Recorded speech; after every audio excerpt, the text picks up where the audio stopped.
નમસ્કાર મિત્રો. ક્રાઇમ નગરી સુરતને ક્રાઇમ નગરી શા માટે કહેવામાં આવે છે? સુરતમાં અવારનવાર હત્યા શા માટે થાય છે? ગુનાહિત કૃત્ય શા માટે થાય છે? અસામાજિક તત્વો લુખ્ખાઓને કેમ બળ મળી રહ્યું છે? કાયદો વ્યવસ્થા ક્યાં છે? આ સવાલો સુરતમાં અવારનવાર થતા હોય છે. ફરી એક વખત થઈ રહ્યા છે. સિંગણપોરથી ઘટના સામે આવી છે. ડબલ મર્ડરની ઘટના સામે આવી છે. 25 વર્ષીય ભટ્ટુ માળી અને 30 વર્ષીય હર્ષિલ પાટીલ મૃતકની ઓળખ થઈ છે. પોતાના મિત્રો સાથે ચા પીવા ગયા અને હત્યા થઈ. ચા પીવા ગયા પોતાના મિત્રો સાથે, કોઈ બાબતને લઈ બોલાચાલી થઈ, ઝઘડો મોટો થયો. એક ટોળું આવી પહોંચે છે અને ચપ્પુના ઘા વડે આ બંને યુવકોની હત્યા કરી દેવામાં આવે છે.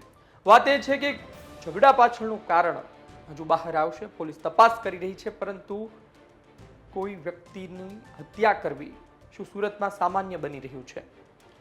ઝઘડામાં હત્યા કરી દેવી, ડબલ મર્ડર કરી દેવા, શું એ પરિસ્થિતિ સુરત માટે સામાન્ય થઈ ચૂકી છે?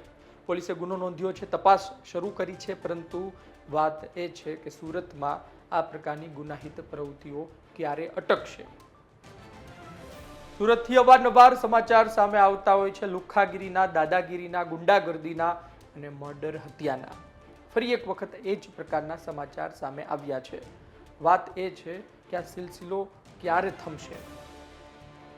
અમદાવાદ હોય, રાજકોટ હોય, વડોદરા હોય, સુરત હોય, મહાનગરમાં ઘટનાઓ બનતી હોય છે.